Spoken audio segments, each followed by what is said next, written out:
Hello, everyone. Finally, I'm here. I had to switch from my phone to my computer because, yeah, apparently they don't support it on the iPhone or something. I haven't figured it out. Either way, we are here. We were just dealing with some shadow phase Mercury energy. So I hope that gave everybody enough time to trickle right on in. Let's see who is here. I see my twin is here. Let's see who else is here.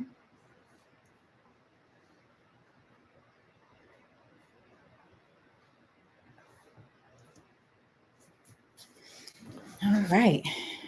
All right. So, as y'all know, we are going to be here talking about this Capricorn full moon because it's already coming through with the big energy, just like the Capricorn. Big energy. Big energy. So, yes, indeed. I'm going to be pulling up my notes real quick just so I'll make sure I won't miss anything while we wait. You see me? Hey, girl. Hey, girl. Hey. I am here in the flesh. Um, yeah, so that was interesting. Now I know. Um, yeah, so today we're going to be talking about this Capricorn full moon, but I have my moderator that's going to be here, my marketing guru, my director of marketing.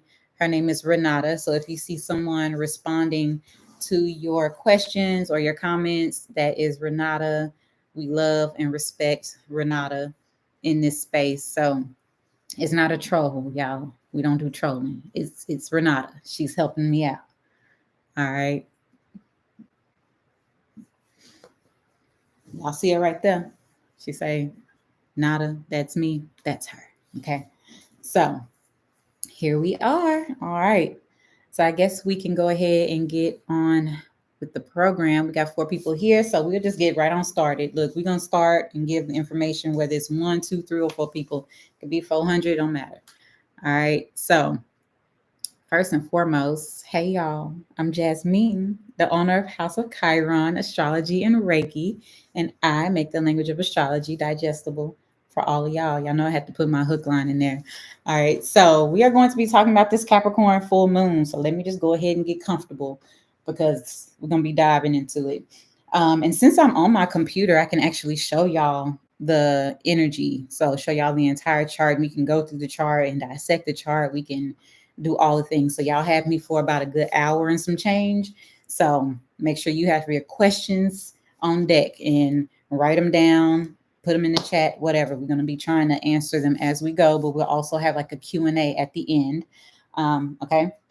So with that being said, we have the full moon that happens on the 21st. So that's Sunday, and it's happening roughly around 5:15, 5 or so in the morning Central Time.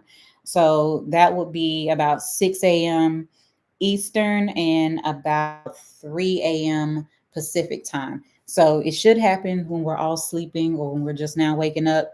But you will feel the energy as of now, right? So we can start feeling this Capricorn energy anywhere between 3 days before it culminates and 3 days after. Okay, so what does that mean, right? What does that mean for us? And that means if you're experiencing something and it feels like a big emotion or a big blow up or a release or a letting go or a launching of something, it's probably this Capricorn full moon. It's bringing things up to the surface, right? Because what does a full moon do? It illuminates, right? So that sun energy that we have that's in Cancer is illuminating the moon that is in Capricorn. So it's shining a light to those things that are in the shadows in the Capricorn area of our charts. So that's what full moons do, just in case y'all weren't necessarily aware of like how deep it is. So like when you have the sun in Cancer season, for instance, our focus is on Cancer energy, right? So that's home, family, comfort, it's safety, security, it's, our influence, it's our moms and the matriarch, it's all that. And so that's where our focus is. However, when we have the moon opposing the sun and we have a full moon in Capricorn, that same energy of where our focus is will be illuminated in the opposite of it, right? So that Capricorn. So it's about our goals, our initiatives, our work-life balance. It's about our public image and our responsibilities. It's about, the highest part of the chart is that Capricorn energy. So it's what everybody sees and it's going to be public. Okay. It's also about structure. It's also about routine, and when it comes to like how we go about doing a thing, how we go about creating a thing, and what that thing is built up to be. So you can look at this Cancer Capricorn axis as like a house being built.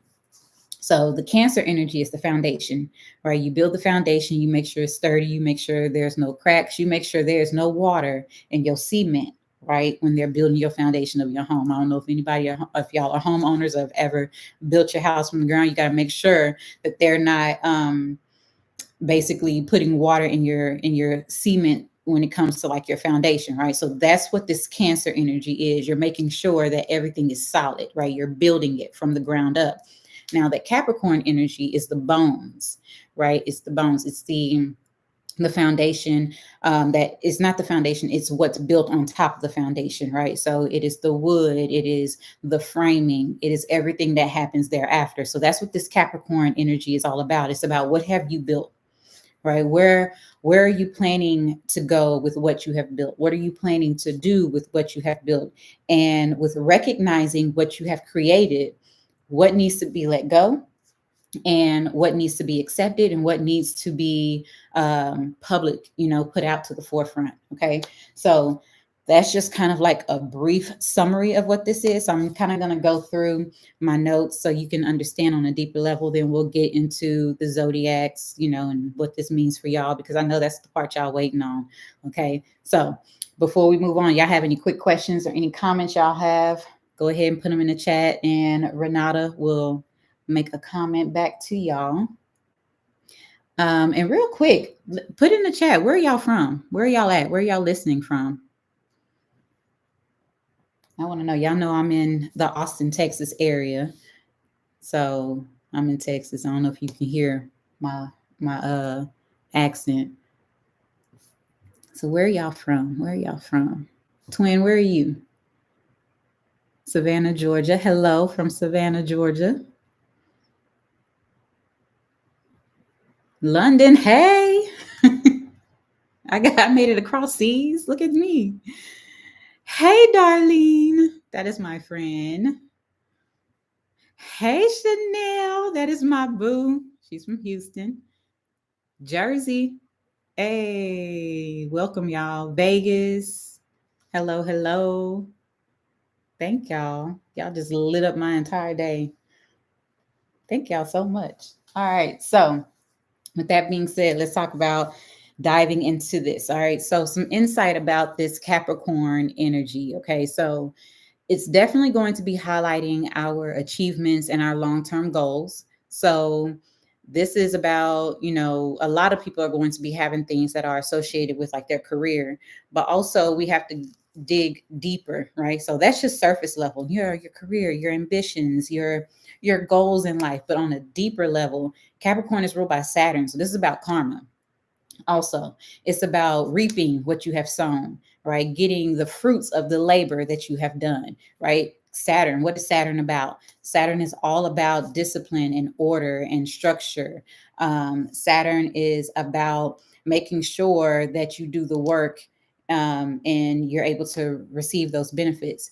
And I recall when I was learning astrology, my good friend who's on here, my bestie is on here, Chanel. She was telling me about how Saturn is better than Jupiter when it provides gifts, right? So everybody look at Jupiter as like it's it's the blessings of all blessing. It's the great benefic. It gives you all the gifts and whatnot, but those gifts can easily go through your hands because they can come quick and they can go quick. They're big and they're grand, but they don't necessarily last a lifetime, not all the time. But with Saturn, if you do the work if you are steadfast, if you are disciplined and ordered in your steps, then these are things that don't just last a lifetime, they can last generations. So that's what this Capricorn energy is really showing us. What are we building? Why are we building it? Is this just for instant gratification? Because we see a lot of that happening right now. Or is this something that is going to be beneficial, not only for us, but for the generations to come? That is that Capricorn energy. It's gifts that last you a lifetime if you do the work. Okay. So I kind of associate not only Pluto with shadow work and karma, but also that Saturn energy is also associated with that because it requires work. It requires you to go deep and see those parts of yourself that you don't necessarily want to see. And you got to be disciplined and ordered in your steps in order to kind of excavate all that stuff, like bringing it up. Okay. So yes, it is a time to assess your hard work and celebrate it. You know, it's also a time to reassess those things because Saturn is retrograde. Okay. So we're going through this internal introspection. Maybe we're even doing some psychological kind of like evaluations of things, maybe even some subconscious things, talking to a trusted person or a psychologist or whatever you're doing to kind of understand those psychological things for yourself. But we are reassessing the hard work that we've done. We are reassessing the career and the ambitions and why are we doing whatever it is that we're doing. That's what we're reassessing with Saturn being retrograde. And this is a Saturn's full moon because Saturn, of course, rules Capricorn.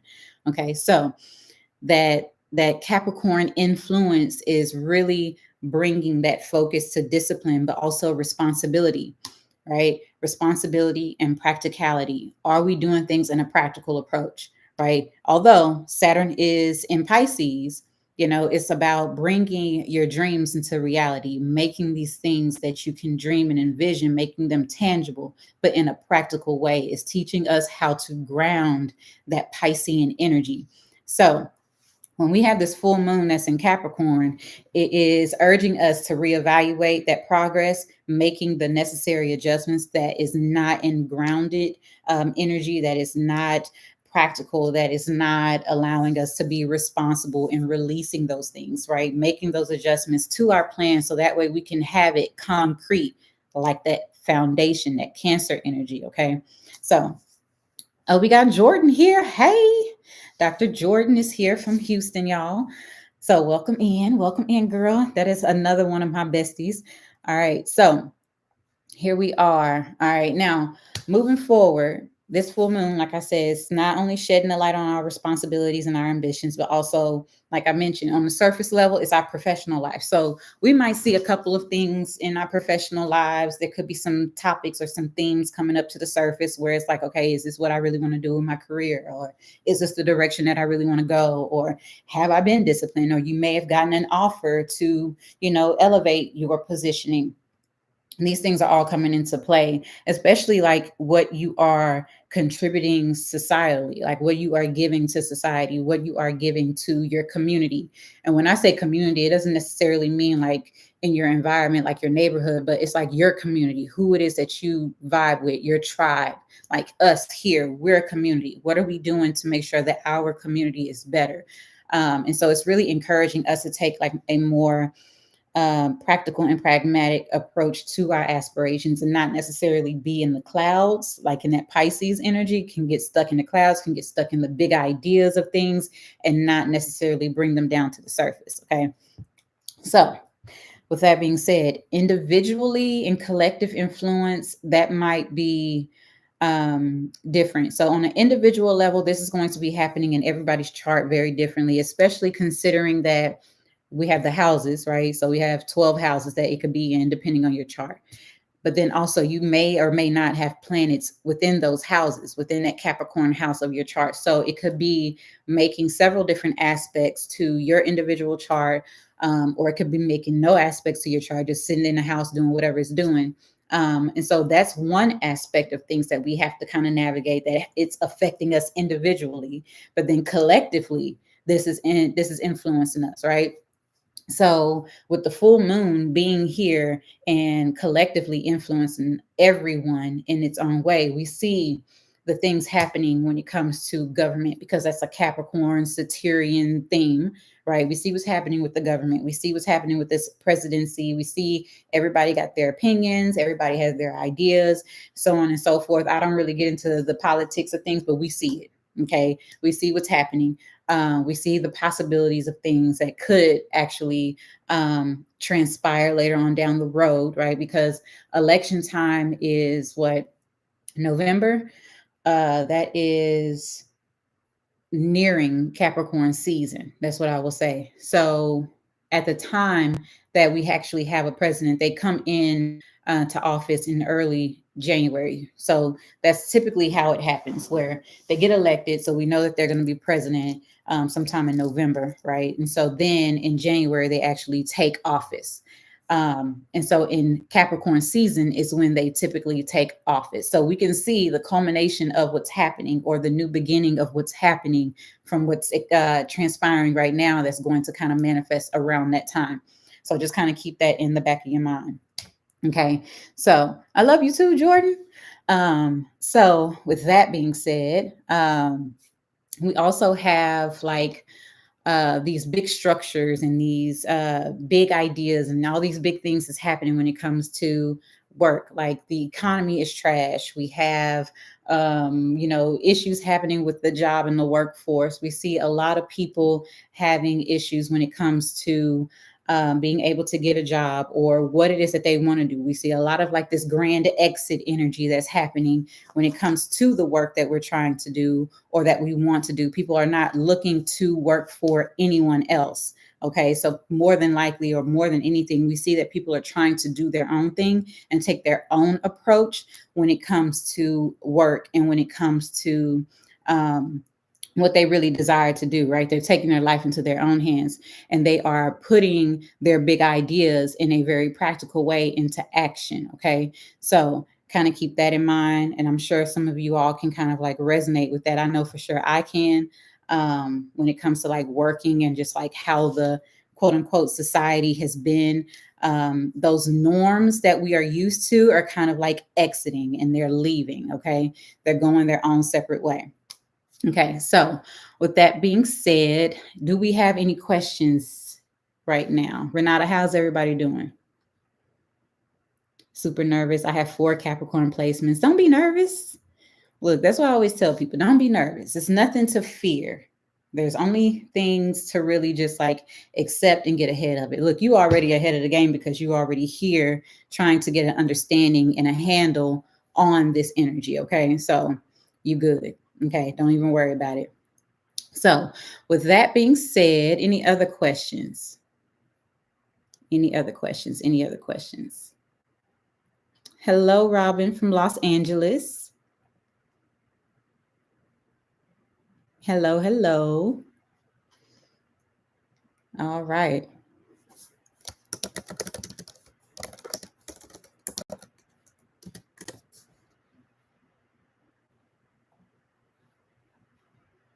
All right. So, all right. No other question. Jasmine from Austin. Hey, from ATX. Okay.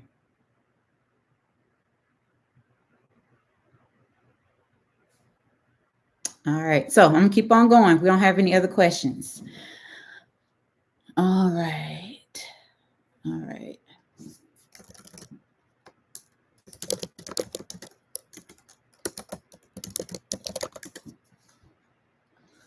All right, so moving on. Now, let's talk about the historical context of this full moon in Capricorn. So historically, we can see like during the Capricorn full moons, we have had big, like significant societal progress and also structural changes. So we can see that the structures of things are going to be changing. We can already see that this is changing. Okay, so with that being said, like we can see like in society, we can see within the government that is changing. We can see in several different ways, all of these things are kind of like switching and taking a new approach to how things are going to be. We also have Pluto. Remember, Pluto was in Capricorn, is now in Aquarius. So it's already gone through it, breaking down the systems and the structure. And so now it's going to be doing a rebuild of all these things as we move with Pluto into Aquarius. It is retrograde at this time, but it's going to be in the same sign in Aquarius for the next 20 years until about 2044. So this is like also taking a part of that energy, because Aquarius is also co-ruled in traditional astrology by Saturn as well. Okay. So y'all give me 1 second. Un momento. All right. Put y'all questions in the chat real quick. I have somebody at my front door. They know I'm going live, but they want to come to my front door. Give me a second.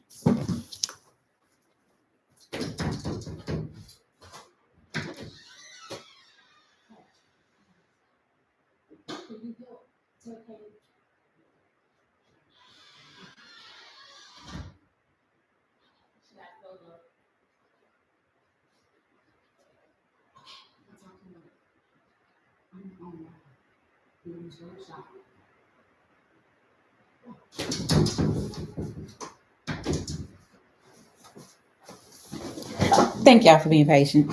I have 11 kids and none of them can answer the door. Y'all know how that goes. All the way from the age of 19 down to the age of 8, and none of them can answer the door. Mommyhood is not the realest hood. All right, so let's get back into it, talking about this moon.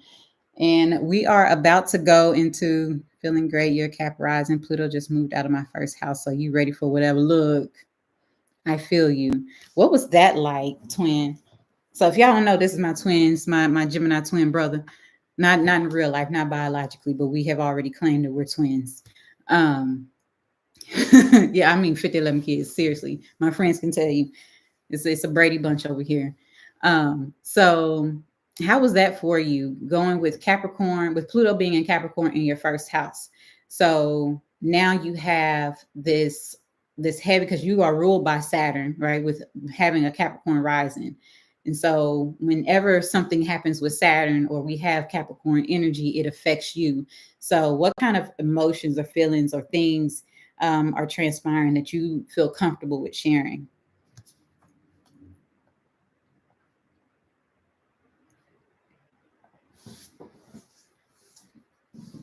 I'm interested.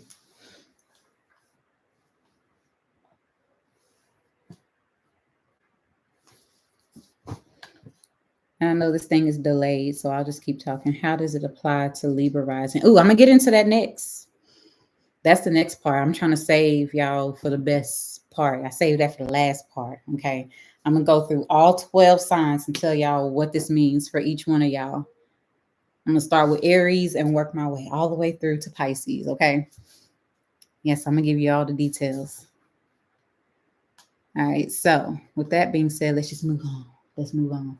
So y'all ready to hear all signs? Because that's the next part. If y'all don't have any questions, I said bring y'all questions. Like, this is the first time that y'all, or one of the only times y'all get to actually ask questions outside of a reading, right? Pertaining to this. Outside of course, like, what does this mean for your rising sign? So I'll tell you that, of course. But any other questions, I am here to answer. And if y'all ready to go into the readings, we're just going to do that.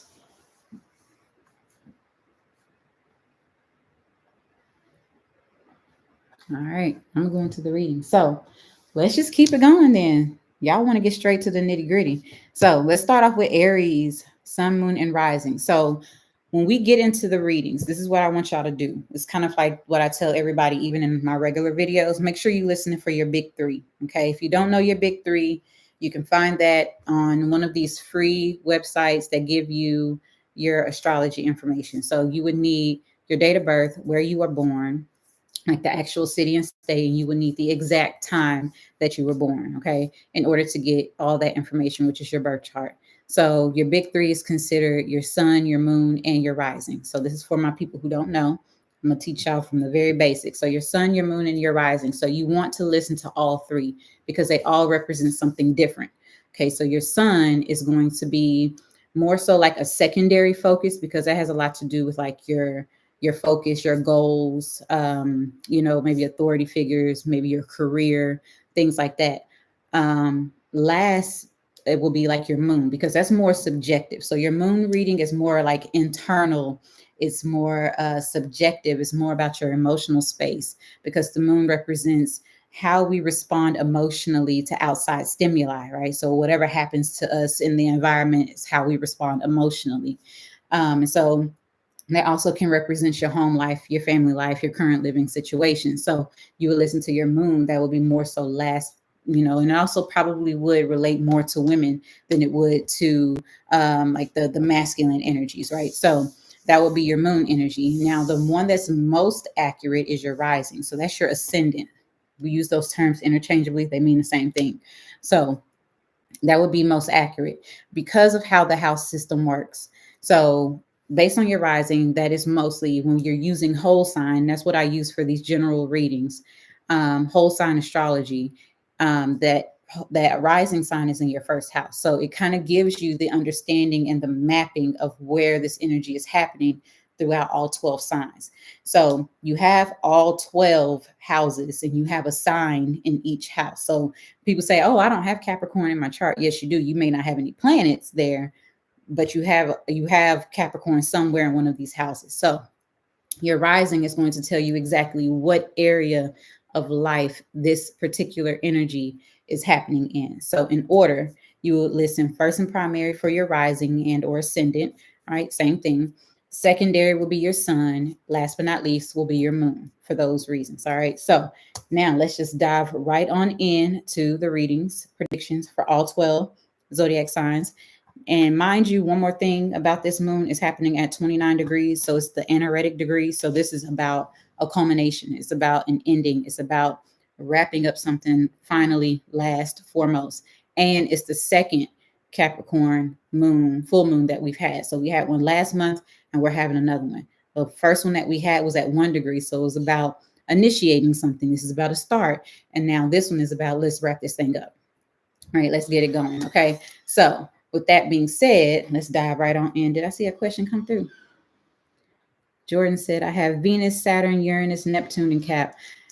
Yes, you have a lot of Capricorn energy. So Venus, Saturn, Uranus, and Neptune. So with Venus, that's your values, that's your money. You have Saturn there. So you have Saturn in Capricorn. So it's at home. You have Uranus there. So Uranus is really bringing in like the different innovation and the way that you are here to break down the system and the structures. And then with Neptune being there in Capricorn, that's what this is doing for you. Also on a spiritual level. I have Neptune in Capricorn. Most of us that have it, we in the spiritual arts, in the spiritual realm of things. All right. So let's see. All right. So for Aries, sun, moon, and rising.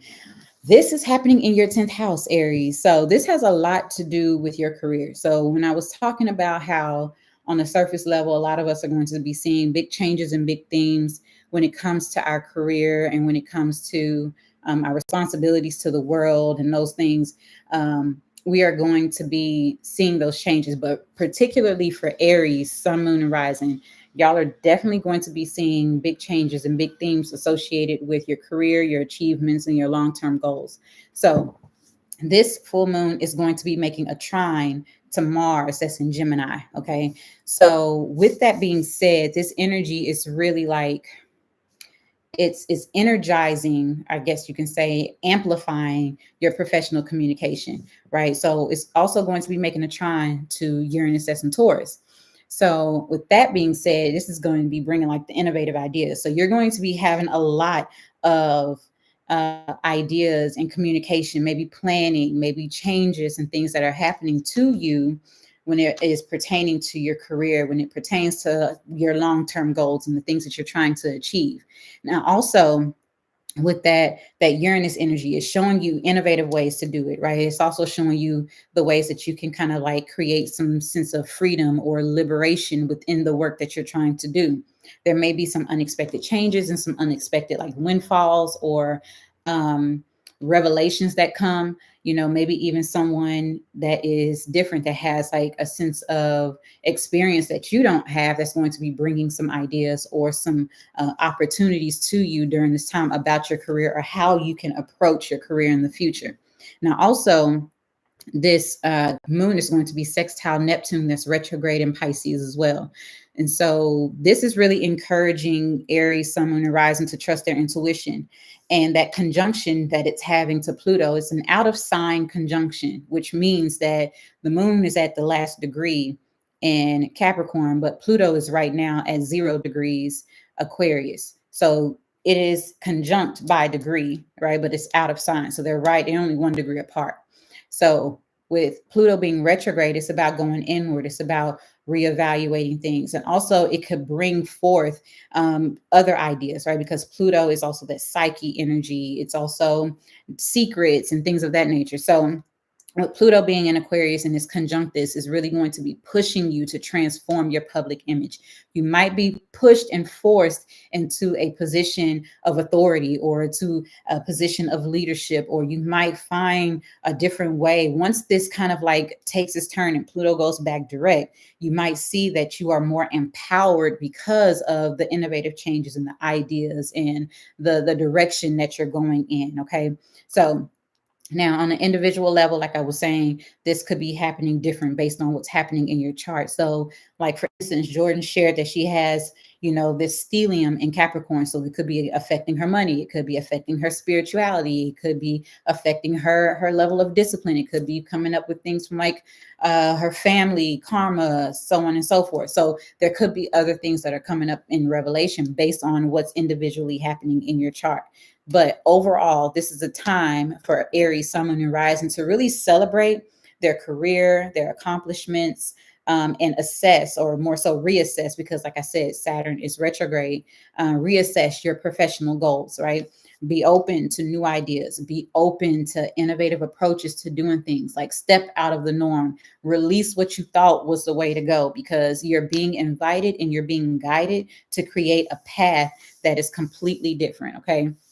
Now, on a collective influence, like I mentioned, is going to be emphasizing not only the importance of the societal contributions from everyone, but also you individually, Aries, but collectively, what are other people able to provide you to help you with this? Okay, so take a look at your professional circles, look at your network, things of that nature. Okay, so here's some quick tips for you to kind of navigate this energy. I would suggest creating a list of accomplishments and what you have achieved over the last 6 months, right? So if we think back during Capricorn season, between December, January time, you were setting intentions for something pertaining to your career. And maybe whatever that is, you're recognizing now the culmination of that energy. Okay. And so with the culmination of that energy, you can write down the list of your accomplishments, the things that have actually come to fruition, and release whatever is no longer aligning to who it is that you are, or no longer aligning to the goals that you have set for yourself, including limiting beliefs, because that's that Saturn energy also, and also with that conjunction to Pluto. So kind of keep that in mind. Do your yoga, do your mindfulness, do your nature walks, do anything to stay centered and ground yourself, because that's what's going to be necessary. Okay. All right. So that was a lot for Aries. How y'all feeling? Let me check these messages real quick. Definitely makes sense with the affinity for the spiritual arts. Yep. I see that with everything. I'm kickstarting right now. Yep. Yeah, because Chanel, you are an Aries sun. I'm a Taurus sun, Gemini rising. Hello, Ale. Aw, Alejandra. Twin. Pluto transiting your first house. You felt powerless to your environment, your life twisted and turned. Yep. Wow. Parents that took initiative in my life. Wow. But with Pluto moving out, you good. You grabbing the wheel. Oh, and you was going through your Saturn return at that. Wow. Wow. So everything that you thought you were, you released, and you are creating who you actually are now. Look, I'm gonna tell you, it gets better. I say around 33, you're gonna start getting like the hang of it. You're gonna have your footing in this thing. Okay. You're gonna have your footing in it. It's like, okay, now I know what I'm building, right? So thank you for sharing that, twin. Yes, right. Happy that he is taking the wheel. All right. So we ready for Taurus, Sun, Moon, and Rising. All right. So Ale, you can listen to this because you are a Taurus Sun, and then your Gemini Rising will be next after this also. Okay. So yes. All right. So here we go. Taurus, Sun, Moon, and Rising. All right. So for y'all, this is going to be happening in your ninth house. All right. So this full moon is going to be definitely affecting education, travel, your philosophical pursuits, big ideals, your life path and purpose. Um, mentorship and gurus and things of that nature. So that trine that's happening with Mars, that's in Gemini, is really going to help you with supporting your intellectual pursuits. So if you're looking to get back into school or to change direction in your education, or maybe even travel, like take a pilgrimage, or go on a sabbatical for something, to learn something new, or to learn a new way of life, or even to learn a new belief system or something along those lines. This is going to be very supportive of that. So also it's going to be trine Uranus, right? And so Uranus is in Taurus and it's in your sign. So Uranus for Taurus risings is in your first house, right? So with you, Ale, Uranus is in your 12th house right now. So, like with it making that trine to Uranus is supportive energy. Trines are good, they're beneficial energy, right? So, it's really a sign for you that's like encouraging unique learning experiences, right? And then allowing yourself to do so in a innovative way, in a very different way, something that's going to align with just that unique part of yourself. So you might even look to learning something that is completely off, what you have always done. Maybe you're changing your career, so you're gonna have to go to school, and it's something completely left field from what you previously done. Um, Maybe even going to an unexpected location for travel for whatever reason. Maybe you're going to go across seas, to learn yoga from the true yogis and so on and so forth. Just an idea. I just threw that out there. It's for somebody. So also this sextile that's happening to Neptune. Neptune is retrograde. It's in Pisces. So Neptune is at home where it feels comfortable and it feels safe. And so it's really enhancing our spiritual insights, and I say our because I'm a Taurus rising. So it's enhancing our spiritual insights. And it's helping us to really like tap in and work on that internal work and do that healing that's necessary, and stick to our spiritual pursuits, right? Because Neptune right now is currently transiting the Taurus 11th house. So it's about friends. So connecting with friends, your network needs to be more spiritual, need to be more healing, things of that nature. So connecting with those people that actually support who it is that you are, and allowing yourself to be creative and allowing your creativity to flourish. Also, with that Neptune in your 11th house, is telling you that what you want for yourself is possible. You just got to dream it and then put it into action, right? So keep that in mind. Now, also, like I said, it's retrograde, so you're reviewing these things, you're reassessing how far you've come in your healing journey, and it's enhancing those spiritual insights in that way. Now, also, there's going to be this conjunction that's happening with this moon, like I mentioned, to Pluto that's retrograde in Aquarius. So this is really urging that transformation in your belief system. What it is that you truly believe, is that who you are? Is it aligned to who you are?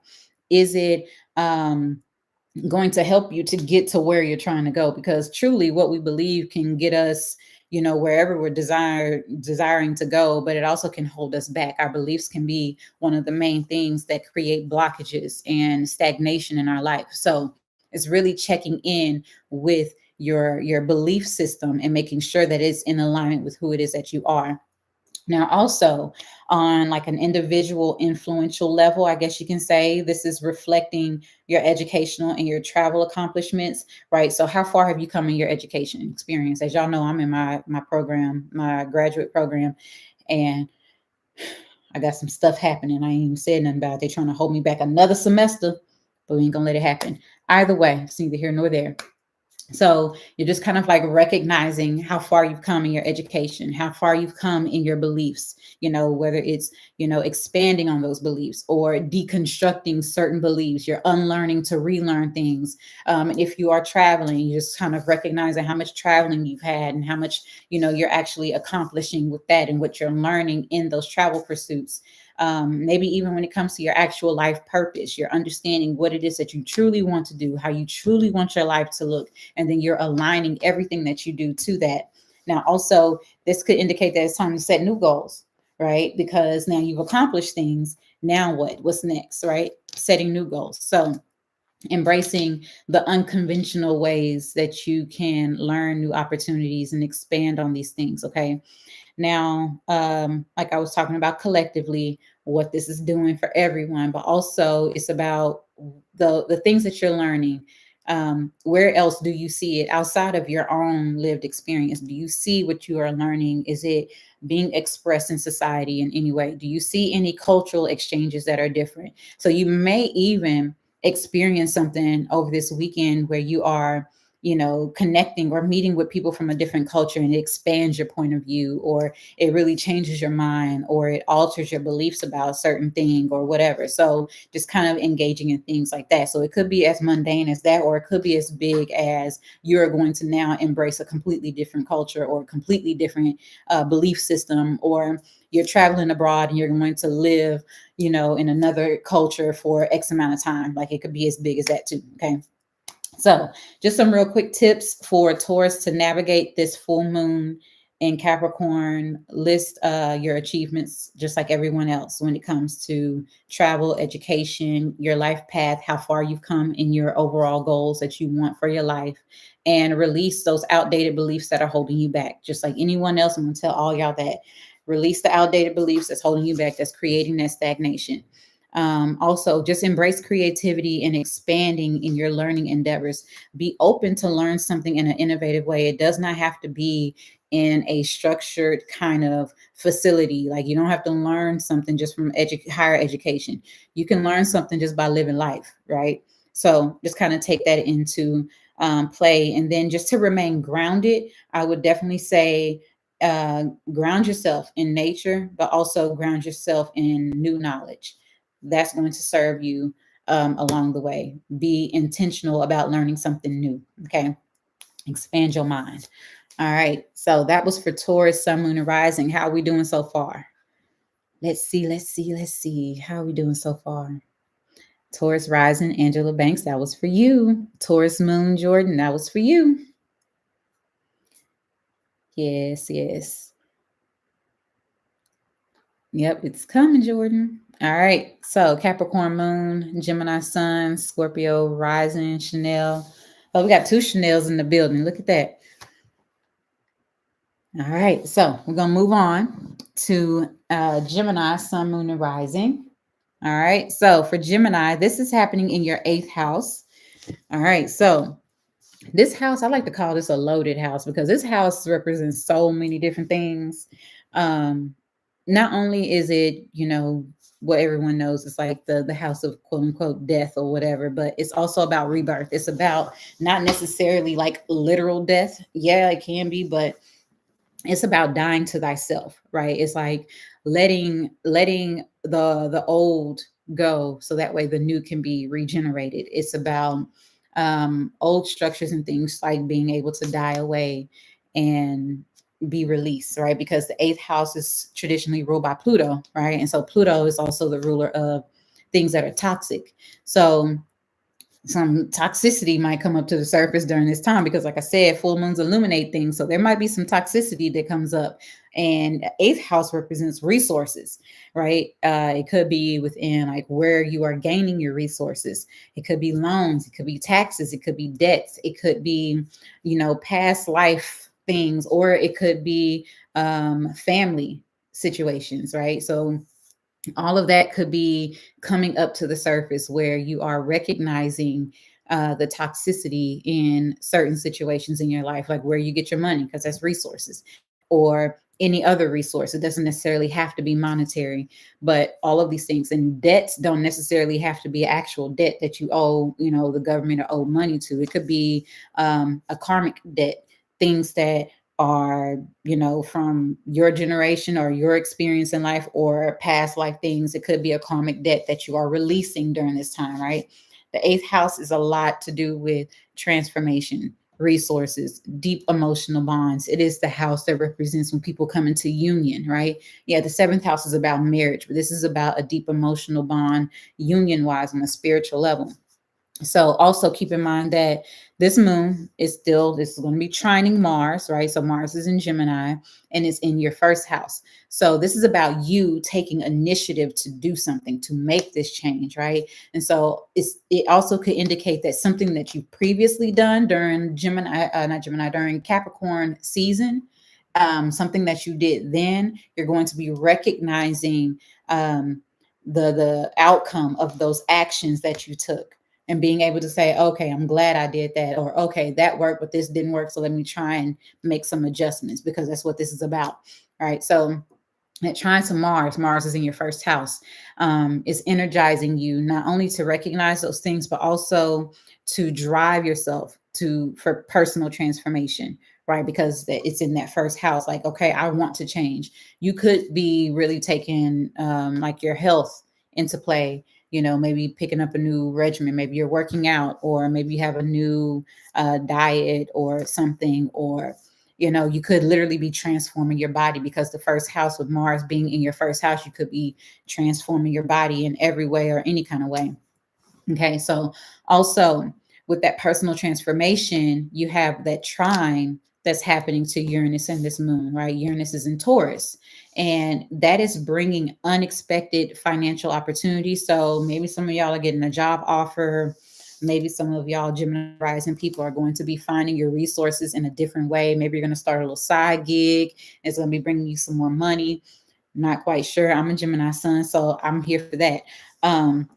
Now, the sextile that's happening with Neptune, right? Neptune is retrograde in Pisces, and that is enhancing your intuition, right? When it comes to your work, when it comes to your public image and your responsibilities. And it's also making that conjunction with Pluto that's retrograde in Aquarius. And so that is really promoting emotional changes, but also inner transformation, because it's retrograde. Everything is internal. We have a lot of planets that are retrograde. So we're doing a lot of internal work. We are recognizing and reassessing a lot of things. And with Pluto being retrograde, Pluto, when it goes retrograde, it starts dishing out karma, right? It's like, it starts recognizing things. Nothing can be a secret.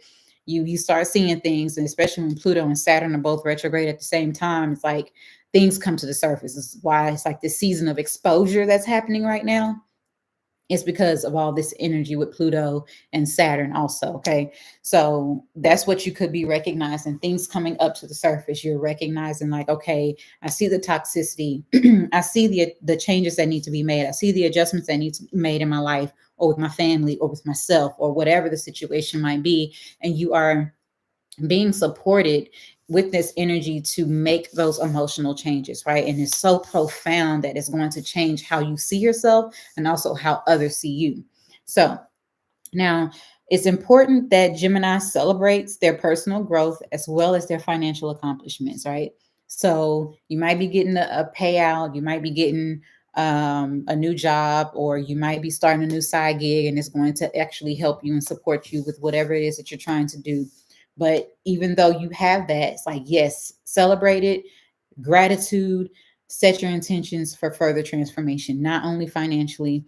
Your personal growth is really important, because that's what's going to support you in every aspect of your life. Is if you grow individually, it's going to help you grow everything everywhere else, right? So set intentions for your further transformation in every way. So also something else that you can do, Gemini, is resource management, right? If you are thinking that you don't have the resources, or that you don't have the help or the information to, create the life that you want, I challenge you, Gemini, to write down all the resources that you have at your disposal. And people can be resources.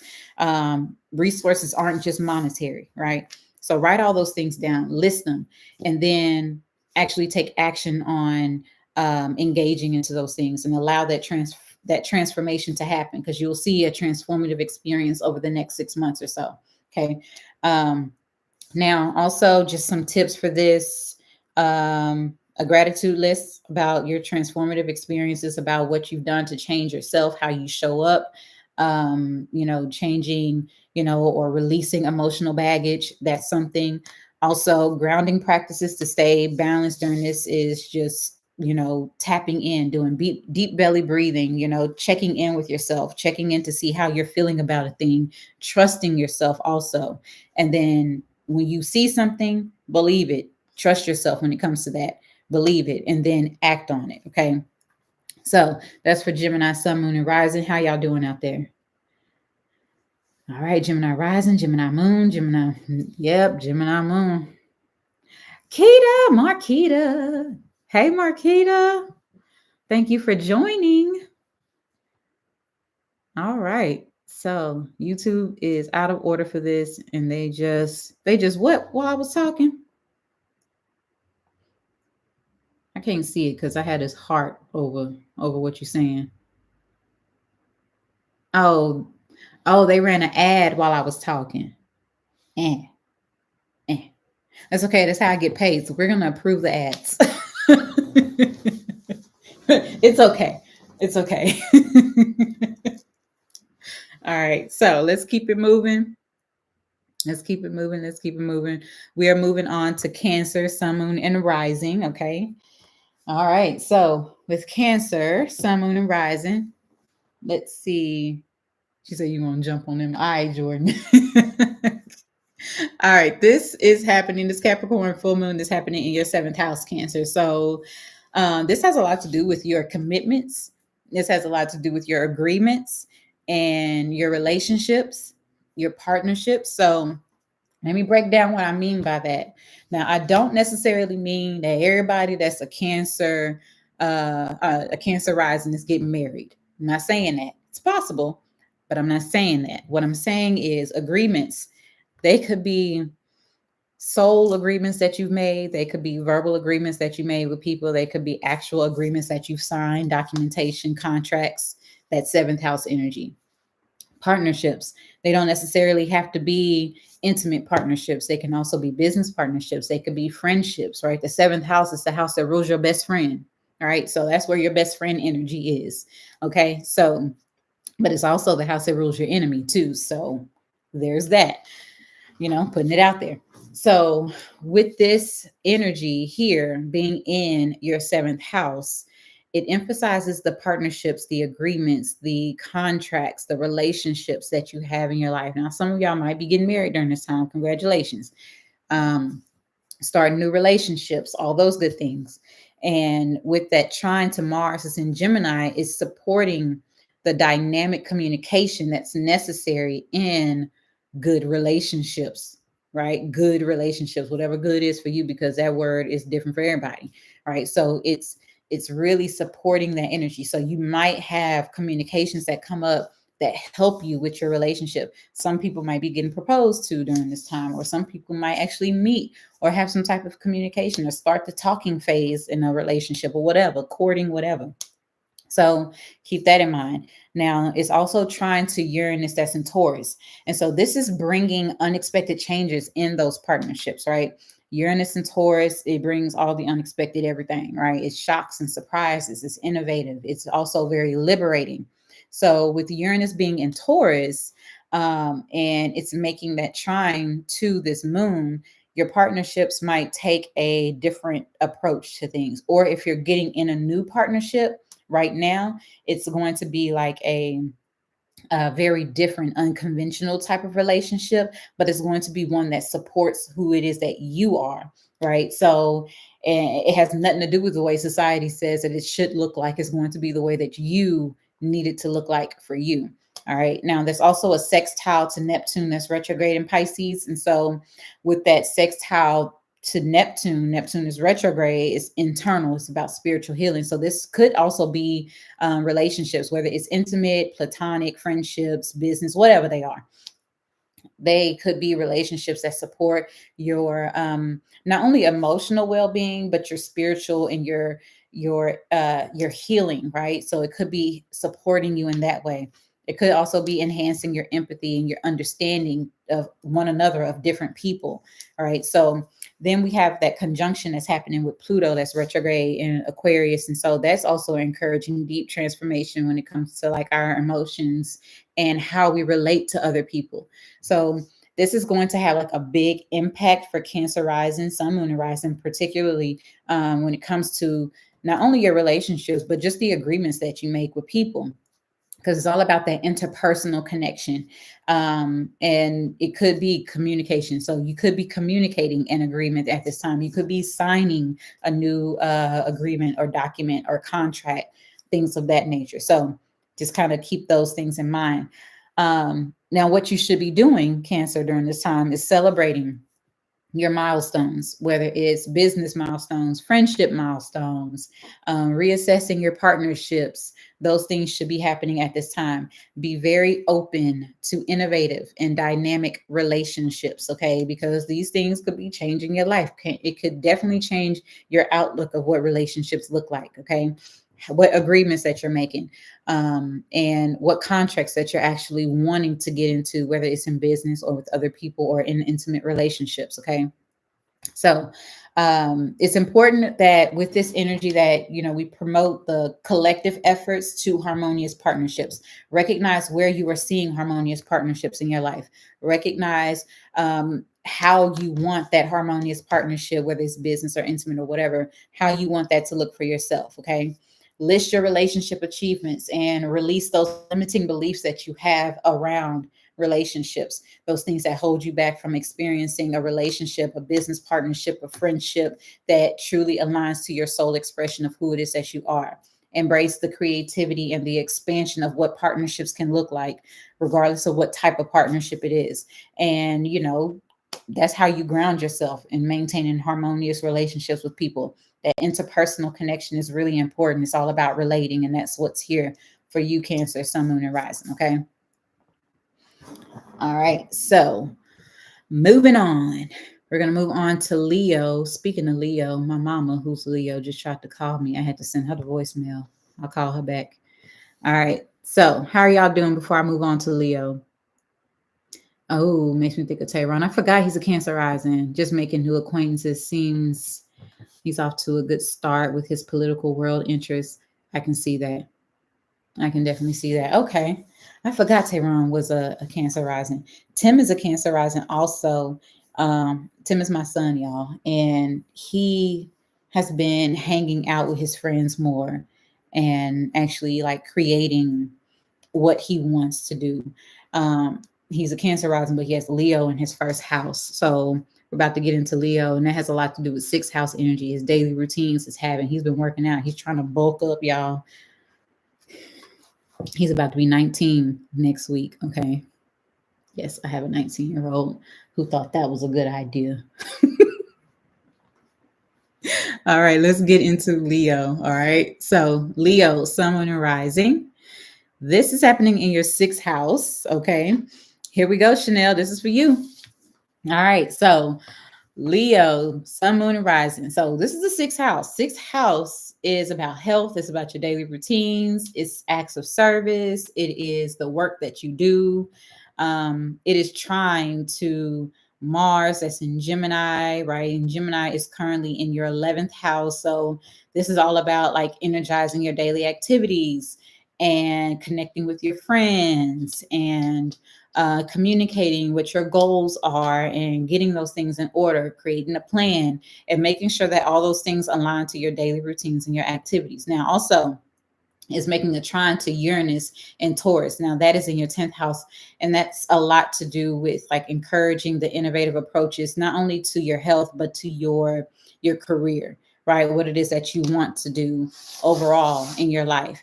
And then that sextile to Neptune is retrograde in Pisces is enhancing your intuition regarding your wellness, regarding the routines that you need to kind of keep intact and what it is that you want to do. So maybe you're changing your diet. Maybe you are changing your lifestyle to meet certain habits and certain things that you want for your life, or certain, the way that you want your life to look. You could be changing just how you move daily. So that way it can align to your career. It can align to your family. It can align to all of the things that you really want, your health, right? Making sure that you're not getting sick because you're doing the most, right?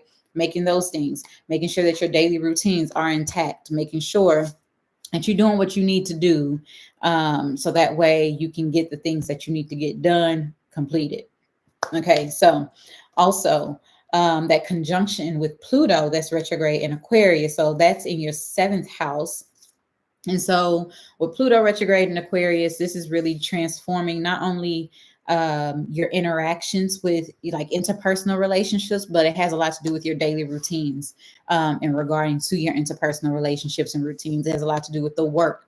So you're changing your work, you're changing your commitments to your work, you're changing your agreements that you've made to your health and to yourself, your daily activities, things of that nature. Trusting yourself, going internal, trusting your intuition, listening to messaging, listening to yourself and to source when you're getting those messages saying, hey, this is what you need to do, or hey, this is what we need to change. And just kind of recognizing how far you've come because you set these intentions already back at the new moon in Capricorn earlier this year.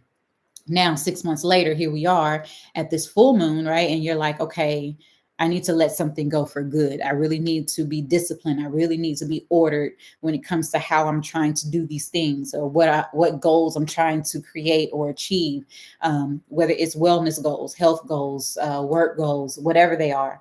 You're looking at trying to shift more so than anything in a very disciplined and orderly fashion. So that way you can kind of like be in alignment with what you're trying to create for yourself, because the only person that can stand in your way is you. Can't nobody else stop you from doing nothing unless you allow it, right? So now you're seeing that you are that person that's stepping in your own way sometimes. And so it's like, okay, look, I got to be a little disciplined with this if I want to make this happen. So that's what you're doing. Now, it's also about you celebrating your health achievements, celebrating your work achievements, celebrating how far you have actually come in reassessing your routines and embracing your new wellness practices and all those things. So don't forget, gratitude is a huge piece, right? Recognizing that culmination, recognizing the fullness of what has actually occurred here, right? So promote community health initiatives. Maybe you can do some volunteer services for yourself if you have time. If you don't, definitely stick with celebrating your wins when it comes to what you have actually accomplished and sticking to it. Whether you need to write a list of what needs to be done, you need to create a schedule or a plan, or even what you could do. This just popped up in my head. What you could do is make yourself a contract, especially with Pluto being in Aquarius right now. You can make yourself a contract to yourself that you will do these things, and you list them and you sign off on it. You can do that with this full moon energy, right? That way you hold yourself accountable, because that's what this is all about, accountability and recognizing what needs to be released, right? These could be karmic things that we just kind of been doing, just mundane things that we've just been doing without even knowledge, just subconscious actions, right? And it's like, wow, I really recognize how I'm holding myself back by not being steadfast in this. And now you're seeing it. Now you're going to let it go. Make yourself a list, make yourself a contract of agreement to do it. Okay. Grounding practices, I would say center yourself every day in whatever grounding or spiritual practices that you have. Okay. So keep that in mind. All right. How we doing out here, Leo, Sun, Moon, and Rising? Hey, Keys, welcome in. You're not late. You right on time. You said the past moon's been all up in your business. I believe you. I believe you. I do believe you. All right. So let's move on. We are now on to Virgo, Sun, Moon, and Rising. We almost halfway done, y'all. Look at that. All right. So Virgo, Sun, Moon, and Rising. This is happening in your fifth house. So this Capricorn full moon, being in the fifth house, it has a lot to do with not only creativity and romance and self-expression, right? The typical things that we hear about the fifth house. What you say, Marquita? I just saw you pop up. You can't remember your moon. Oh, and I can't remember it either off the top of my head right now. Yeah. Let me know if you find it. I know it was Pisces rising, Scorpio moon. No, Pisces rising, Scorpio sun. I know that much. Um, Thank you, Renata. Make sure y'all like the video and whatnot. Okay, so getting back to Virgo. All right, so with Virgo, it's in your fifth house. So it's not only about those things that we know with the fifth house, creativity and romance, and you're gonna get into a new romantic relationship, or you're gonna start dating. Yeah, that may be true. That may be true. Yeah, it's about self expression. Yes, that's true too. However, the fifth house represents so many other things that a lot of people don't talk about. So, the fifth house represents um, speculative games, right? So that's gambling. That's just a fancy way to say gamble. So that's what it represents. It also represents children, and it represents your hobbies. The things that you actually enjoy doing for you, creative projects. Yeah, it's romance and it's joy. It's also your soul expression, right? It's ruled by the sun. That's that Leo energy, right? So it's the heart of things. And that's what this full moon is really culminating, is where your heart has been in creating whatever it is that you're creating. Are you really embracing the romance of life? Are you being creative? Are you expressing yourself, right? And so it's making a trine to Mars and Gemini, and that is in your 10th house. And so with Mars being in your 10th house, it could be like initiating and kicking off your career. It could have a lot of stuff going on at work, or you could really be taking on a large emphasis when it comes to like your creative projects, when it comes to work. Also keep in mind that it's trine Uranus, that's in Taurus, right? And so this could really be bringing on, yes, new romantic experiences, but also creative experiences. It could also be taking on new experiences with your children. And maybe some people, if you're already like pregnant, or you have a partner that's pregnant, maybe you could be having a baby during this time. It's highly possible, because fifth house is about children. Lots of people get pregnant. So there's that, especially under, full moons. It's a lot of the times you hear about babies being born on the full moon. So this could definitely be that.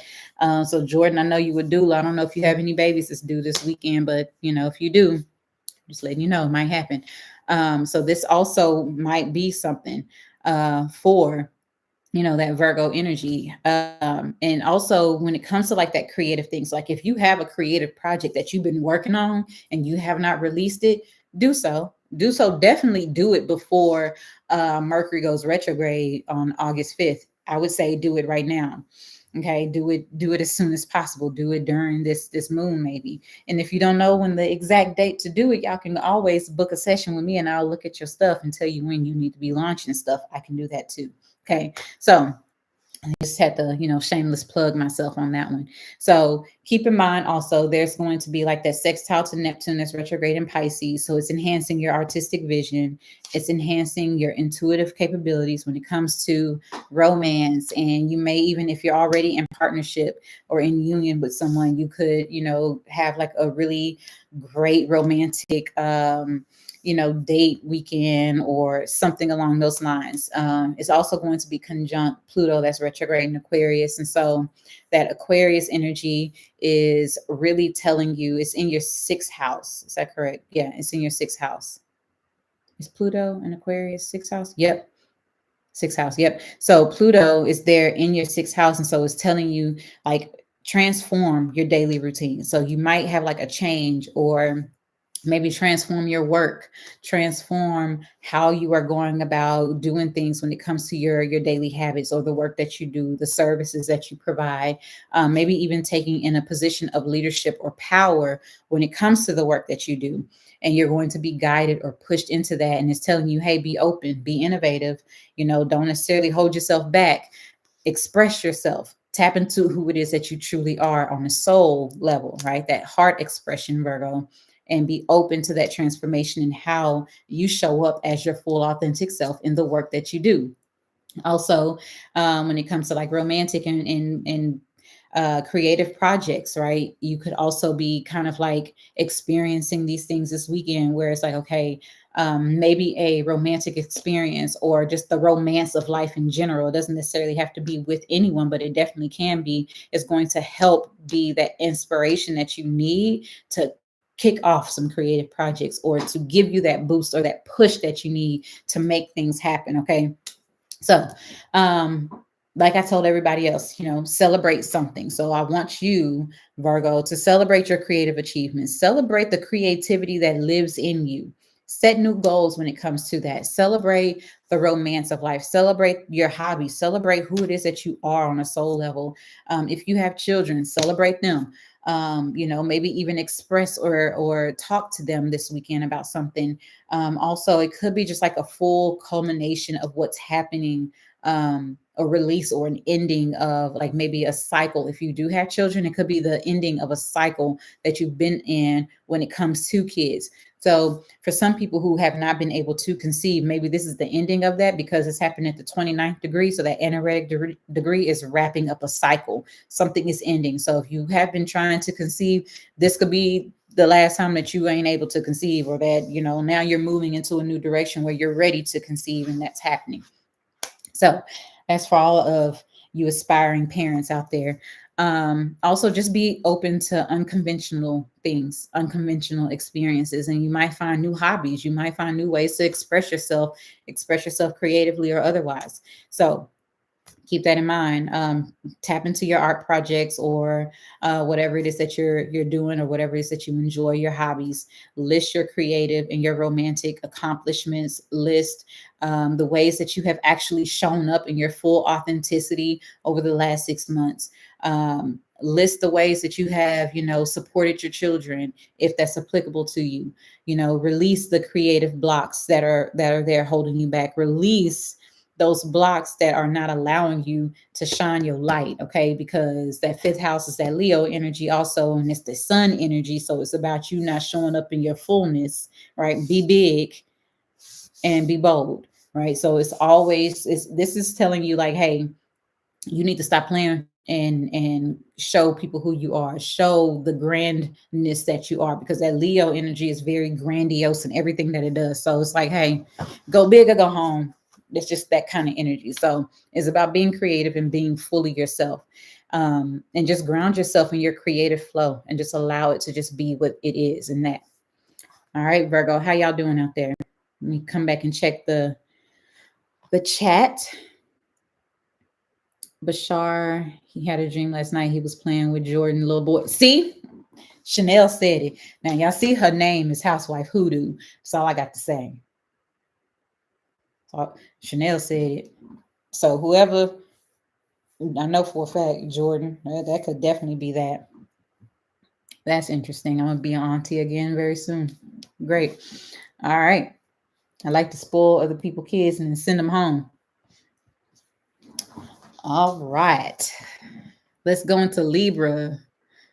Wait, what'd she say? I'm missing everything. You gotta go see a patient. Okay. Well, it'll be here. I will do the thing. Okay, so we're about to go into an ad in about 25 seconds. So I will wait to do Libra until this ad comes, it's done. Okay. All right, you'll be right back. Thank you, Jordan. So while we are here, we got 10 seconds. I'm gonna try and read this chat. Big Virgo here. Sounds like the push we've been needing. Yes. Poison Polish Nail Co. Libra Moon. Hello, Darlene. All right.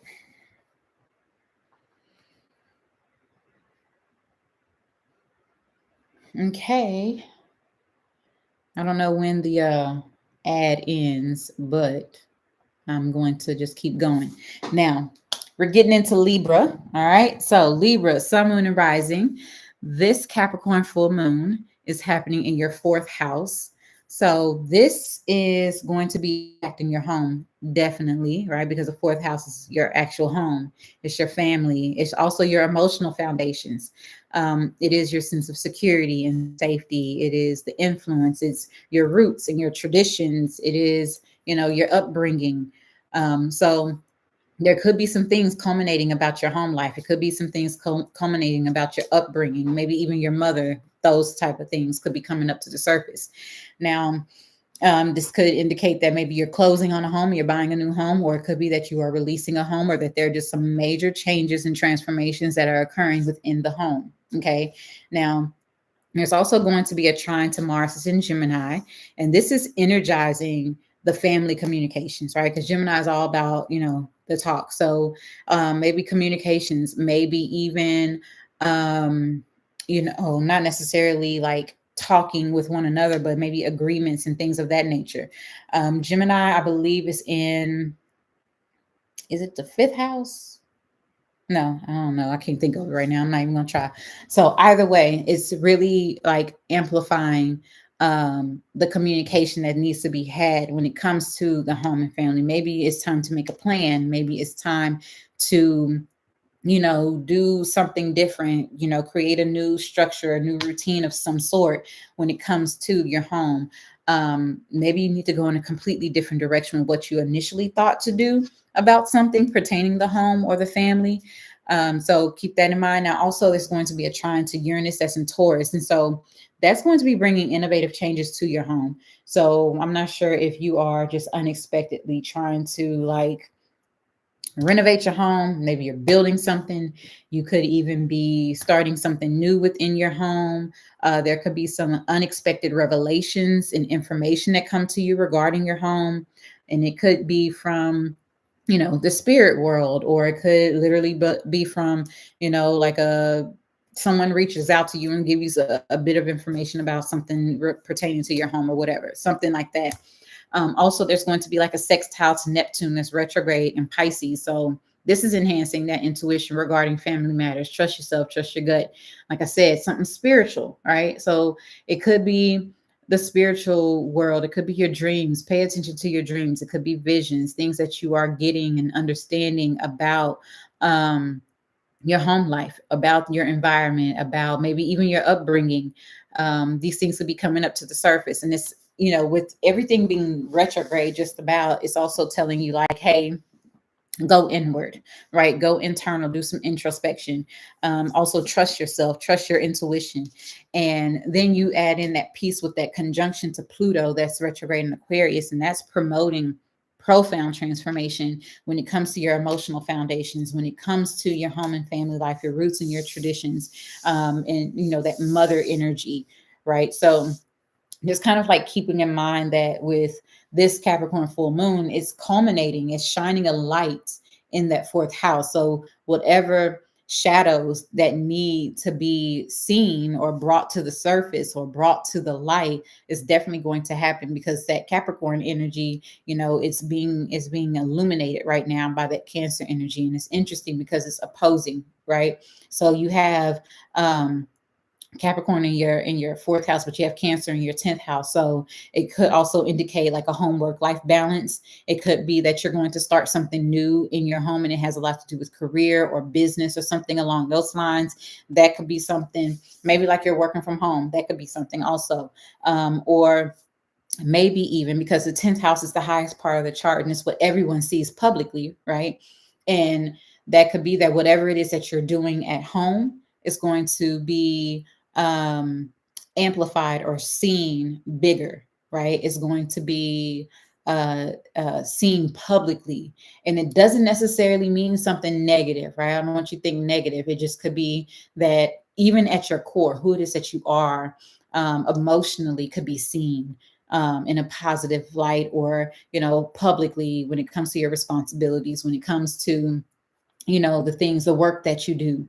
Maybe you're launching something, maybe it's new work that you're doing, something along those lines. Okay, so it could be emotional, but it also could be related to work, since that energy of that axis is there with the home and work life balance. Okay, now also I've been telling everybody to celebrate summer, and Libra, you are not exempt. Make sure you celebrate your family milestones. Make sure you celebrate your milestones with self-care and reassessing your home environment, reassessing what makes you feel safe and secure within your home, embracing new ways to nurture your emotional well-being, embracing new ways to not only embrace your emotional well-being, but those who are within the home as well.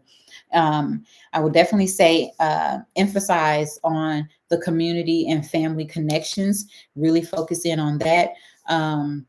And it doesn't necessarily have to be your biological family. It could be your chosen family also. So that's something to consider as well. Um, I would say create a list of your achievements, your family achievements, release anything that has held you back regarding your family, whether it's your past family, your biological family, anything that has been holding you back, anything that has been creating any stagnation, any insecurities, because that fourth house is also about, a sense of security. So any insecurities that is creating stagnation and holding you back, it's time to let go and release that. Okay. Also, engage in grounding practices, emotional balance, whether it's like going out to garden, putting your hands in the dirt, whatever it is, ground yourself with this energy over the weekend so that way you can be clear whenever you're receiving messages. Okay. So that is for Libra, Sun, Moon, and Rising. How we doing out there? Libra rising, there you go. Or it could be all of those, right? Renata, dreams. Yep. Okay. Every one of these things is going on. Wow. And so much emotional purging. Wow. Libra sun, we're trying to move out and find a different place to live. Yep. Well, you might have that experience quicker than you think, especially with this energy supporting you. We have really good favorable energy, like with the trines to Mars and what else? Neptune and all that. Like it's really like supportive. The only thing that might be intense is that Pluto conjunction because it's right there with this moon. That's the only thing that might be intense. And that's really just like more emotional intensity than anything else. So, yep. All right, moving on to Scorpio. Here we go. This is happening in your third house, Scorpio, sun, moon, and rising. So third house energy. All right. Third house is it's the house is typically ruled by Gemini, right? So it's a Gemini energy. So it's communication. It also has a lot to do with everybody know like Gemini's communication. But it also has a lot to do with learning. It has a lot to do with your immediate environment, right? So the immediate environment could be your neighborhood, it could be your local community, your immediate environment could literally be wherever you are, right? But also it has a lot to do with your immediate family. So that's cousins, that is siblings. That's third house energy. Third house is also small business. Third house is lower level education, like trades and skills, things like that. Like if you go get a certification, that's third house energy. It's not like the ninth house where it's like higher education. Third house is like, hey, you going to a trade school or something along those lines.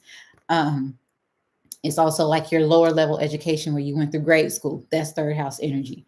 The third house also represents vehicles and transportation. It's also quick trips, right? So whereas the ninth house travel is you hop on a plane and you going somewhere. The third house is you doing a road trip, you in a car, you're going from Austin to Houston or whatever, right? It's a road trip. So that's also to consider. Now, this energy is culminating. So it's like the ending, the wrapping up of something. So you could be ending something that deals with communication. You could be ending a cycle that has something to do with your siblings. You could be ending something when it comes to your perceptions, right? Because the third house is that Gemini energy, and it's all about the things that you perceive, how you communicate, what you say out of your mouth, also what you see. Right. So it's about your perception, your thought process regarding something. It's about what you think you know, whereas the ninth house is about what you absolutely know, right? What is truth versus what is maybe fact, those things kind of different. So when it comes to that Mars energy and Gemini, right, and it's trining this and it's like home house, so to speak, it's supporting dynamic conversations. It's supporting the ability to see things from a different perspective, right? And being able to change and be innovative, because we have that trine to Uranus is happening in Taurus, right? So that is happening opposite, right? So with it's opposite your rising. So Uranus is in, was that the ninth house? Because no, I can't remember. Let me not even do it. So with Uranus being opposite, you no, so the seventh house. With Uranus being opposite in Taurus in the seventh house, like this is changing your agreements, this is changing your contracts, it's changing all of like your partnerships and your commitments to things. Like you're recognizing what is out of alignment with your values, and you're looking to make adjustments, and it's bringing innovative ideas, right? And that could be coming by way of other people, because that seventh house energy rules other people, interpersonal relationships and things like that. So keep that in mind. And then that sextile that's happening to Neptune retrograde in Pisces, that's enhancing your intuition in communication, what needs to be said, what needs to be done. So you might be receiving some information that's like helping you with making some change. You might be thinking about going back to get a new skill set, a new trade, maybe a certification to kind of help you with something. Maybe it's in work, or maybe it's in like business partnership, or you could actually be signing on the dotted line to a new agreement or a new contract for something, whether it's work, maybe you're buying a new car, maybe you're looking to take a road trip, but something is culminating. So it could be the launching of something, but it also could be the ending of something. It just depends on how this is really aspected in your individual chart, but definitely it could be making some type of shift and change, especially with that conjunction to Pluto retrograde in Aquarius. So it's telling you to go inward. It's also telling you that this is a transformation that needs to happen. How you think and how you interact with certain things is really switching up. Also with Pluto being retrograde in Aquarius, this could be a time where you're like engaging in conversation with like a psychologist or something like that. Maybe you're going to therapy, or you're just talking to a trusted friend that has more skill set, or they're able to like empower you in a different approach or a different way. This also could bring forth like a major transformation in how you think and how you interact, and also how you react. You respond rather than react to certain things. So kind of keep that in mind. But this could really bring in major changes when it comes to like your skill set, when it comes to your communication, when it comes to your perception. Something is ending. You're not seeing things the way you once did. You're recognizing what needs to change, and now you're looking forward to take action. You just need to figure out what that action is, and this moon is going to illuminate a little part of that for you, okay? So celebrate your achievements in communication, celebrate your skill sets that you have, celebrate your wins and all these things, celebrate and learning something new, celebrate that, and also set new learning goals, right? So now is the time, if you are looking to like enhance or elevate your education experience, now's the time to set those intentions to do so. Like, but you have to release whatever is holding you back first and foremost. Be open to unconventional ideas and methods in elevating your thought process in that way. Okay, so engage with your local community, because you never know what connections can get you where you are going. Ground yourself in staying centered in communication by doing affirmations. Speak highly over yourself. Those accomplishments that you happen to write down, and those outdated beliefs that you were working on releasing. Use those affirmations to like speak over yourself. Ground yourself in that on a daily basis. All right, so that was for Scorpio, Sun, Moon, and Rising. How we doing out there? And Scorpio Moon. All right, Renata. Hello, Irma. You're not late. You right on time. All right, moving on to Sagittarius. All right, so this is happening in your second house, Sagittarius. So the second house is about finances. We know that. Everybody know that. It's about finances, but it's also about your values. It's about your personal resources. So it's the income that you make for yourself, right? So the second house and the eighth house are on the axis. They're opposite of one another. Second house is income you generate for yourself, whereas the eighth house is resources you get from other people. Okay. And so with the second house, it's like, okay, you get that money from whatever, but it's yours. It's your personal things, it's your items. Whereas the eighth house could also indicate things that you share with someone else. So those are those two energies that are opposite. Now, with this full moon being here in your second house, this could be releasing and letting go something that emphasizes, like, your financial situation, your values, your personal resources, right? It could be a releasing or an illumination of it, recognizing where things are and where things go, what it is that you need to do in order to generate more income for yourself. Now, there's also a trine to Mars that's happening in Gemini. All right. And Gemini is opposite Sagittarius, which is your ascendant, right? And so that's in your seventh house. So Mars and Gemini, it energizes your financial activities through partnership, through commitments, through contracts. So maybe you're signing a contract, you're going into an agreement, a business partnership, and this could be bringing in more money for you. But also it could be that you are releasing, because the thing that people don't talk a lot about is that Mars has the ability to initiate, but it also has the ability to eliminate, because Mars rules things like knives. It can cut.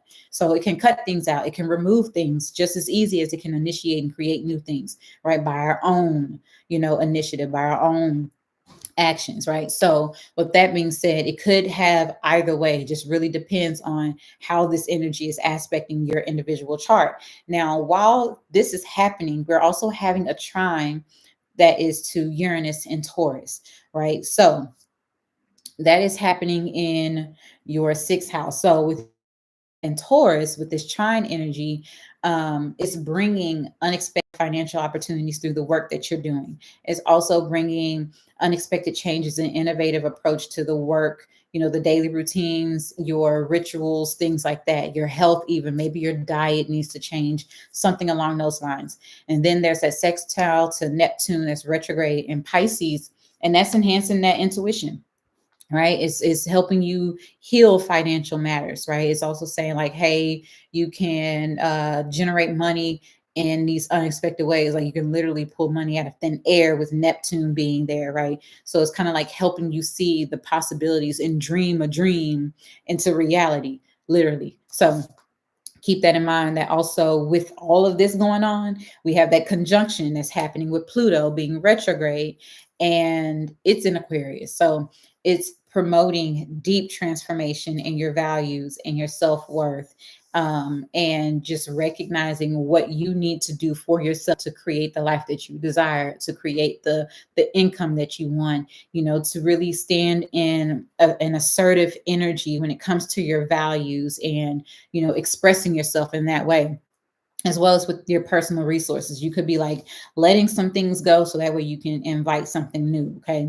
So celebrate your financial achievements, reassess your values, making sure that how you make your money is in alignment with your values and what you truly want to do for yourself, and be open to innovative financial strategies, right? So even if you decide that you're going to get into like some alternative, stream of money, whether it's a coin or technology or somehow whatever, just be open for innovative opportunities to come in your way. And it could definitely change how you see things. It can change the trajectory of things, letting things go that hold you back, right? So this has a lot to do with releasing things that create stagnation. So consider that, the financial goals that you have might need to take a different approach, right? Releasing what you think is norm, what you think is traditional, because, what is that anyway? Like we're letting certain aspects of that go, in order to create what you really desire. How do you contribute to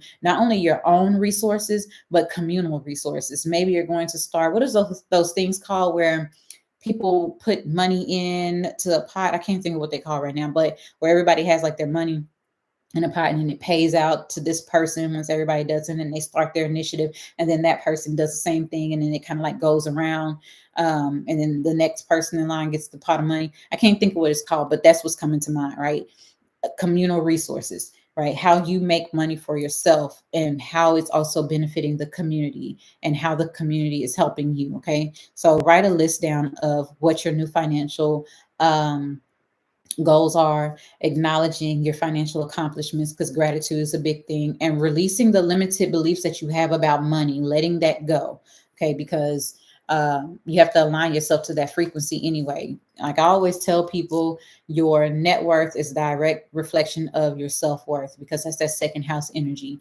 And how you value yourself a lot of the times can be reflected in the money that you make, right? And it has nothing to do with anybody outside of you, right? Nobody put value on you, and it's valid unless you make it valid. So this is about how are you valuing yourself, and you can see based on certain aspects in your life, and income is one of those things too. Okay, so embrace all of those things. Practice grounding exercises to maintain that financial stability that you're seeking, or your personal value energy that you're seeking. Just being able to stay grounded and asserting your personal values and not stepping outside of that. Because Saturn is here, it's the ruler of this moon, and that's about boundaries. So it could definitely be that as well. All right, we're going to move on to Capricorn, but first let me check the chat. Do we have anything, Renata? You a Sag rising. Oh. Oops. I did not know. Community pots of money. Yeah. I think you told me you was a Sag rising. Sag, sun, and rising. Yes, darling, you are. Yes, you are. I remember giving off such a positive energy. Oh, thank you. That's like the best compliment anybody could ever give anyone, that their energy is good. I appreciate that. You miss Virgo and Scorpio. Okay, look, it's going to post and you'll be there. You'll be able to go back. I'm going to leave it up. Okay.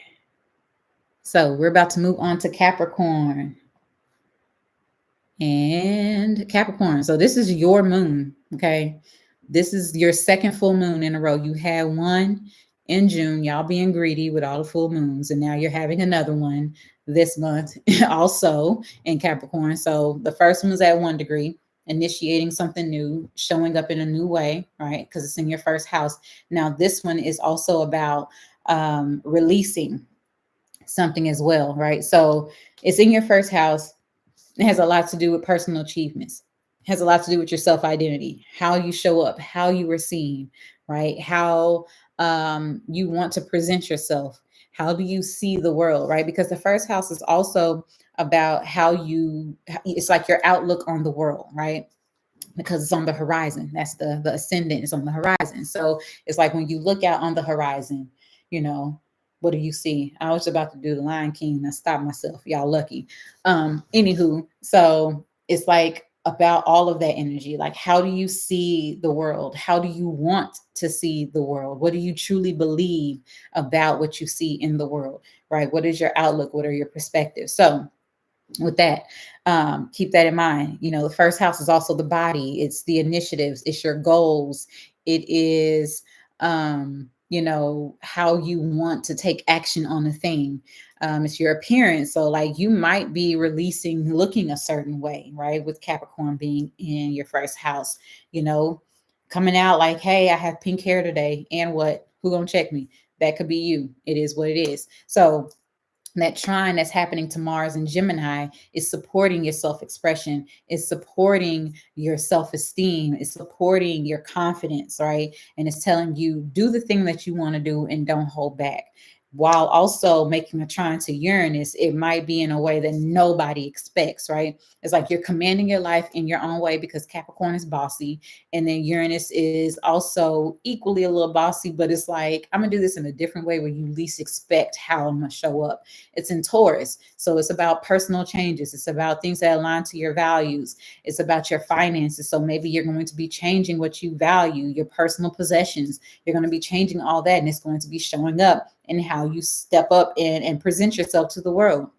Right. So also it's going to be making a sextile to Neptune that's retrograde in Pisces. So this is enhancing that self-identity. This is enhancing that love and appreciation and compassion that you have for yourself, appreciating how far you have come in this journey of life, recognizing that, and just really sitting in that in a very like compassionate, intuitive, and loving way. Also with that conjunction to Pluto in Aquarius and this retrograde, is promoting the deep transformation in your personal goals, the things that you created and the things that you wanted to do for yourself, right? It's like, okay, how have I made the initiative? How have I made the changes in my personal goals, my personal aspirations? How have I actually taken initiative to create those things? What is it that I need to do for myself, within myself, so I can get to where I'm trying to go? That kind of energy is going to be here for you. And then just overall recognizing how far you've come so you can release what has not worked, so you can continue to embrace what will work, so you can continue to have space to invite something brand new into your life that's going to get you where you need to go. Now, also, lead by example. So people are watching, people are seeing who it is that you are. People are seeing how you show up, and you are inspiring people with this energy. So showing up in this way is leading by example. It's also inspiring others to do the same thing, to follow in your footsteps, to embrace themselves. Showing this importance of self-improvement and personal growth is highly important. Like showing it publicly, showing it to the people that's close to you, however you decide to do it, just make sure you show it. Show up in full example of what you are doing, what you truly believe. Okay. So, Capricorn, you might be releasing old, outdated ways of being and doing things that have not worked for you. The way you have shown up, and even like I said, your appearance, you might be changing your clothes or releasing. You might even be giving away a lot of clothes or things that just don't even work for you anymore, because you said, "Hey, I'm about to be a whole new person." Okay. You might be changing your hair, all those things, who knows? But there's definitely going to be some changes that are happening within your body. Now, also, like I said, appreciate. That's what I want you to appreciate and celebrate, is your personal milestones. But list those personal milestones, list those personal achievements, and release anything that tells you otherwise, right? Anything that goes against what you have actually seen and bear witness to, the achievements that you've made for yourself. Release that thought, release those beliefs about yourself. Embrace the creativity and the expansion when it comes to your self-identity. Embrace all of that, right? Identify yourself as whatever it is that you want to be, however you want that to be, right? Show up in your full self of whatever it is that you are, because a full moon is full for a reason. All right. It shines bright. It shines for a reason. Okay. So that's the kind of energy that you need to take on. Now, also, engaging in grounding practices to stay centered in your personal growth. Like, do whatever it is that you need to do. I would definitely say get outside, ground yourself, dance. This is that root chakra energy. So, envisioning the color red, those things. It's all going to be beneficial for you with this energy. Okay. So we're going to move on to Aquarius, but let me check the chat. Let's see. Cap Moon. Yes, Chanel. Not Capricorns are being greedy with the full moons. Indeed, they are. Indeed, they are. This summer, it's a bit much. Oh, you have a Capricorn stellium? You being greedy. Capricorn sun. Yes, indeed. All right. Gratitude is at an all-time high. I did just color my hair purple. Came out white. I'm going to just go with it. What? You didn't tell me that. What in the world?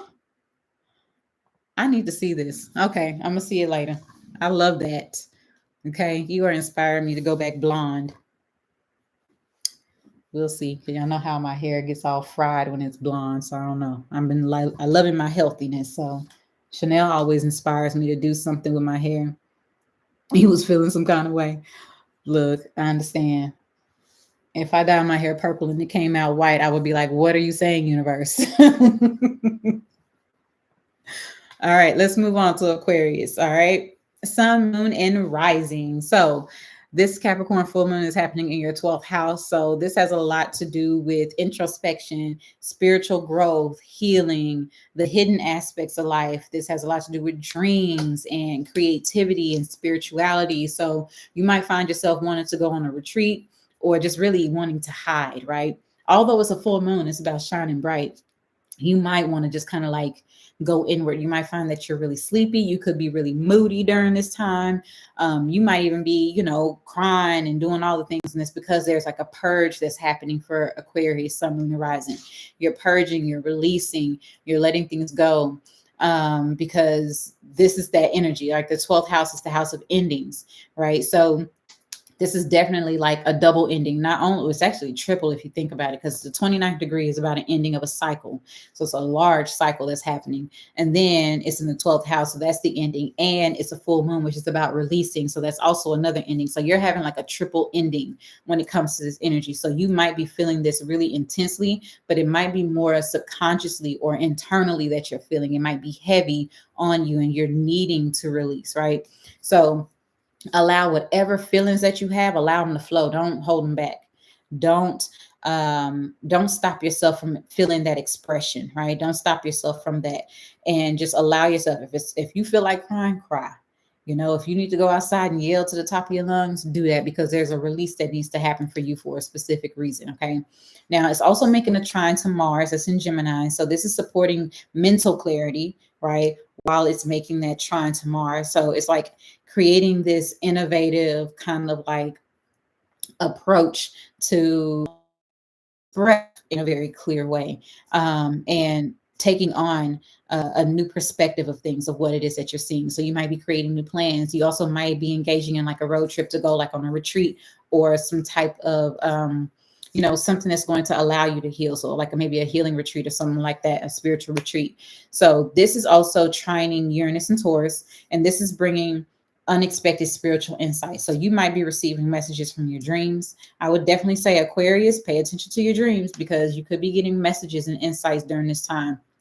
So pay attention to your dreams. Spiritual insights could be happening from, the otherworldly things, right? Because, the 12th house is where the veil is really, it gets thin, and there's like the difference between reality and the other side of that. So pay attention to your dreams, pay attention to your visions and the synchronicities that are happening around you, because there's messaging that's happening for you at this time.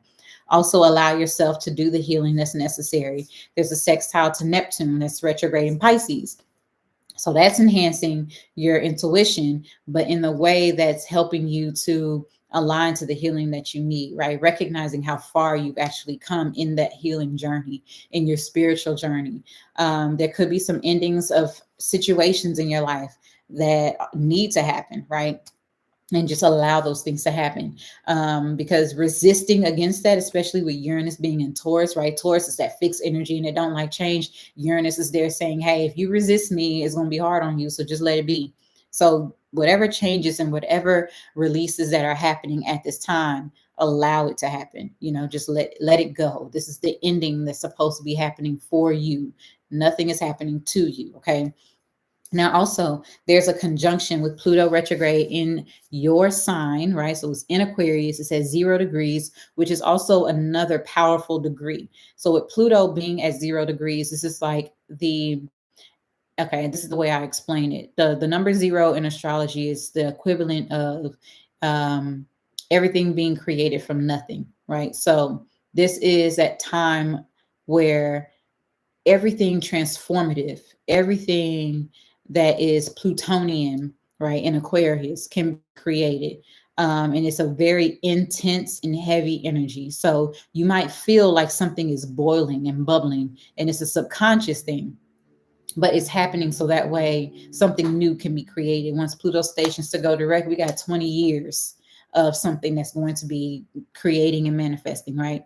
So it's this sign here, it's in your sign, and it's promoting that spiritual growth and that spiritual transformation that's necessary for you. Okay. So celebrate your spiritual achievements, celebrate how far you have actually come, celebrate the endings in your life, right? Let them die, let it go. Let it go. Even if it's you that needs to do the releasing, let it go. Set new goals for inner growth. Be open to tapping into unconventional spiritual practices, doing something different that's out of the norm. Be open to that.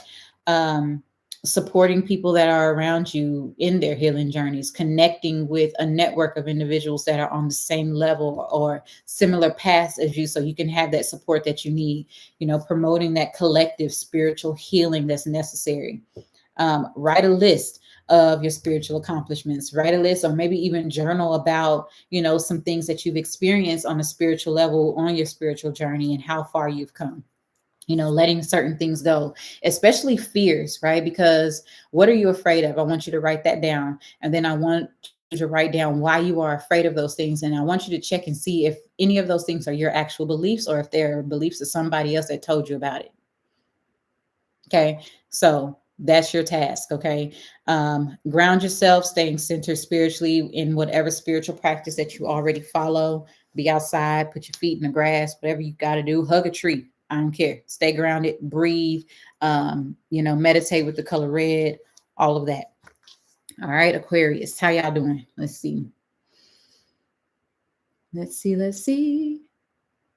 Aquarius sun, Jasmine World. Not the triple ending, girl, yeah. Girl with the double dream. No snap with the dreams. Y'all crazy. Virgo sun, Aquarius rising. Oh, wow. All right. We're about to move on to last but not least, Pisces. Do we have any Pisces people in here? Aquarius moon. You can't stop me, boy. I like that name. I like that name. All right, let's move on to Pisces. All right, here we are, Pisces. So last but not least, Pisces, sun, moon, and rising. All right, so this is happening in your 11th house. And so with the 11th house, this is about friendships. This is about your community. This is about your future goals. This is about your network. This is about material possessions, like material gains, things that you gain over time, over life. And so this is like a culmination or an ending or releasing or launching of these things. Right. So you could be recognizing, where you are with your friendships. You could be recognizing where you are within your community, or you could just be recognizing what's going on within your community. All right. Whether it's the large community, your immediate community, or just a vast community in general. Maybe even within like where you're working or wherever it is that you are that is considered a community. So there's also this trine that's happening with this moon to Mars. It's in Gemini. And with Mars being in Gemini, it's supporting those dynamic interactions that you have with your friends or your community or your network. So you might be receiving some beneficial assistance from like people within your community, or because you're out networking, you could be meeting new people that's going to help support you with your long-term future goals. Okay. Now, also, it's going to be trining Uranus that's in Taurus. So this is bringing innovative ideas for community projects, right? So, you might be involved in like a community organization or something like that, and you could be having all the ideas, but you just need to find the right people to actually help you with this initiative or help you with this project or this idea, right? So this could also indicate that you're going to be releasing a community because you're about to embark on a new one. Okay. Whether it's like, because also 11th house is nonprofit organizations and philanthropy. So that's something else to consider. I just thought about that. So that's for some people in here that are specific. Okay. So that's that. So that trine also that's happening with Uranus that's in Taurus. Those innovative ideas is going to help you, but also you just got to find the community to help build that with. There could be like an opportunity that's coming. Once you release something, there could be an opportunity that's coming for you. Okay. So then there's also a sextile to Neptune.